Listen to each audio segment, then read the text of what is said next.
You're listening to the Financial Source podcast on YouTube. Welcome to the Financial Source podcast.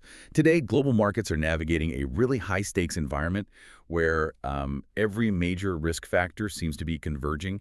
We're talking geopolitics, domestic monetary policy, and corporate health all at once.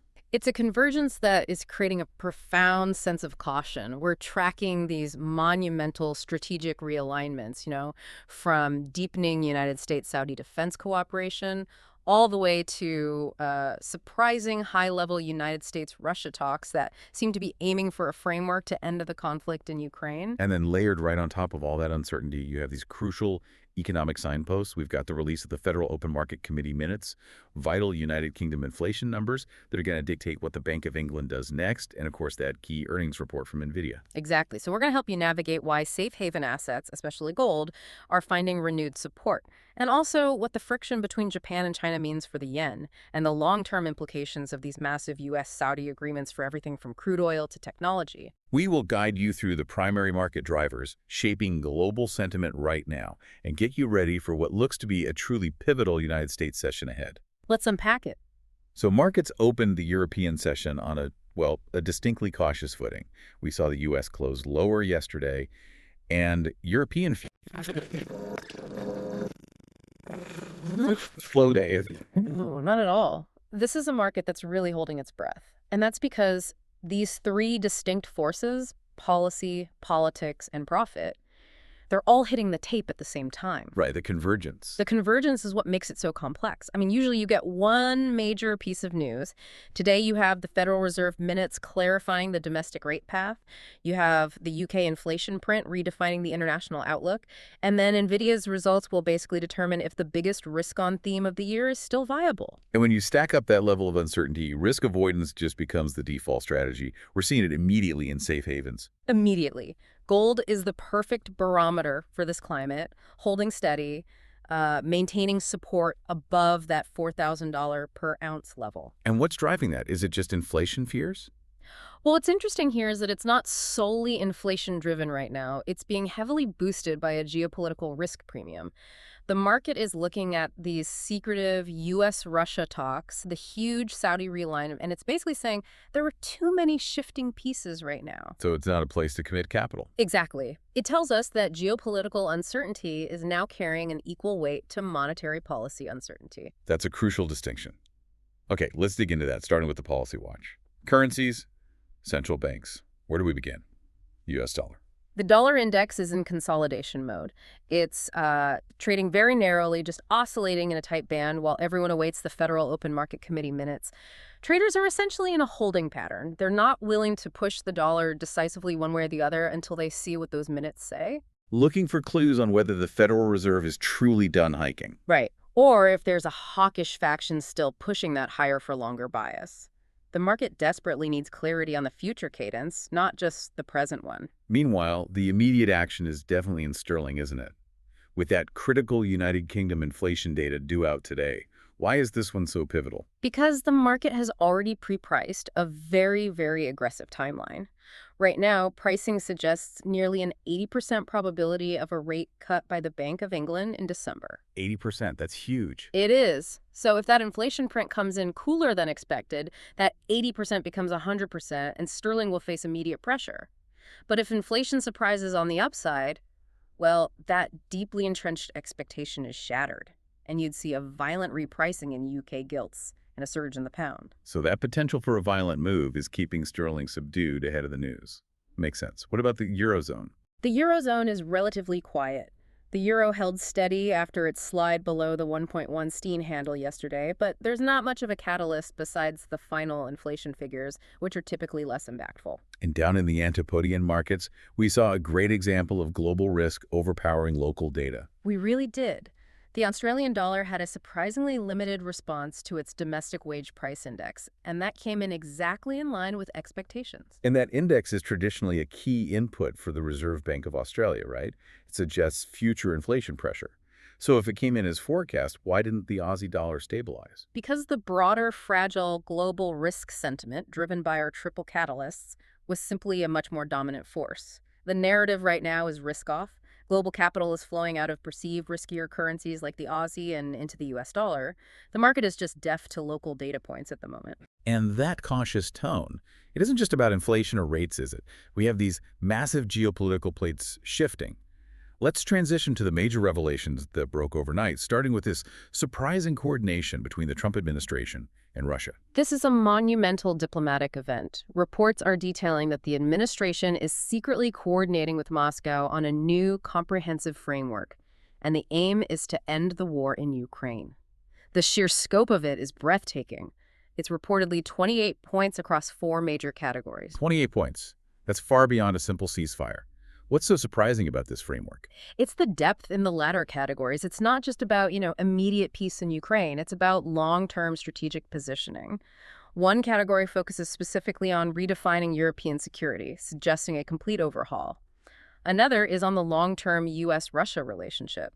This framework is trying to define the next 30 years of global security and not just the next few months. And yet, while these high-level talks are happening, the situation on the ground is still incredibly volatile.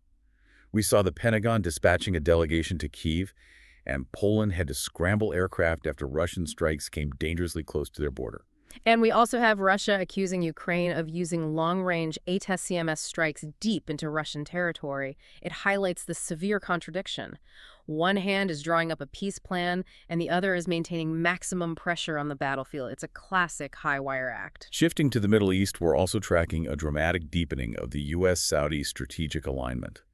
And this goes way beyond traditional oil for security deals. Absolutely. The confirmed agreements are sweeping. They're focused heavily on technology and future industries. You have defense procurement, yes, but also advanced civil nuclear cooperation, critical minerals partnerships, and a new memorandum of understanding on artificial intelligence.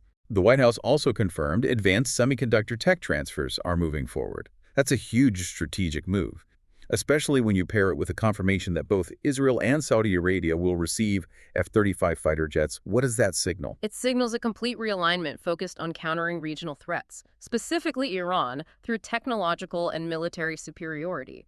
The F-35s are the crown jewel of U.S. military tech. Giving them to both suggests the U.S. is pushing for a unified, technologically integrated, regional defense bloc. And this is feeding into political efforts, too. Saudi Crown Prince Mohammed bin Salman mentioned seeking participation in the Abraham Accords, but he made it contingent on a viable two-state pathway for Palestinians. That contingency is crucial. It puts a clear price tag on Saudi normalization. It shows that while they're aligning on defense and tech, they won't abandon that core political issue. Separately, we're also seeing coordinated pressure on Iran's nuclear program from France, Britain, Germany, and the U.S. at the International Atomic Energy Agency. With all this intense geopolitical activity, let's analyze commodity flow, starting with crude oil. Prices are consolidating. Why the stability? I would have expected more volatility with all these shifts. Well, so stability is directly related to the perception of control created by this deeper U.S.-Saudi engagement. The market reads this as Riyadh being under less political pressure to use oil supply to influence prices downward. So the geopolitical risk premium specific to Saudi supply is slightly diminished. Okay, so a greater sense of certainty around OPEC plus decisions. On the trade front, we're still watching U.S.-China dynamics. President Trump confirmed farm product purchases are on schedule, but he's pushing for them to accelerate soybean buying. Right. A confirmation, but also a nudge. But the real friction-moving currencies today is between Japan and China. China has renewed its ban on Japanese seafood imports following the Fukushima water releases. This is more than a seafood issue. It's a political maneuver. And we saw Japanese officials forced to respond.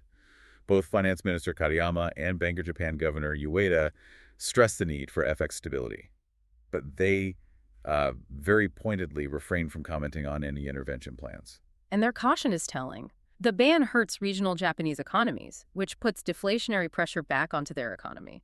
It makes the Bank of Japan's job even harder. If they intervene to support the yen, they risk trade retaliation. If they don't, the yen's weakness makes the pain from the export reduction even worse. Tokyo's walking a very tight line. And quickly in Europe. The UK is considering trade countermeasures against the European Union over upcoming steel tariff reforms, and the European Commission is launching investigations targeting cloud computing giants.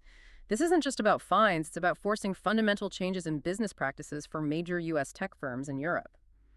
And amid all this copper futures remain subdued, just mirroring that broader risk-off mood. So let's bring it back full circle to equities. We're seeing this fragile sentiment persist, especially in the tech sector, which has been the main engine of growth. It is definitively fragile. In the APAC region, markets in Japan and South Korea are feeling the pinch from two sides: rising global bond yields and renewed tech headwinds. Those headwinds are driven by fears of artificial intelligence overvaluation. Which brings us to the main event of the day, the NVIDIA earnings report. Why is this one company's performance so pivotal for the entire sector? Because the entire market valuation of the AI theme is really predicated on NVIDIA's flawless execution and continued, exponential growth. The fear isn't that NVIDIA is a bad company. The fear is that the market has gone ahead of itself. So what are analysts worried about specifically?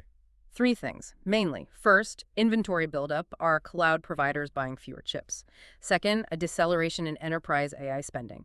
And third, growing competition from custom chips designed by companies like Amazon and Google. So if NVIDIA misses its guidance, or even if that guidance just suggests a slowing growth rate, it's not a reflection on one stock. It's a catalyst for resetting growth expectations for the whole sector. That's absolutely right. The overall context for the session is defensive positioning. You, as the listener, have to navigate the combined weight of all this.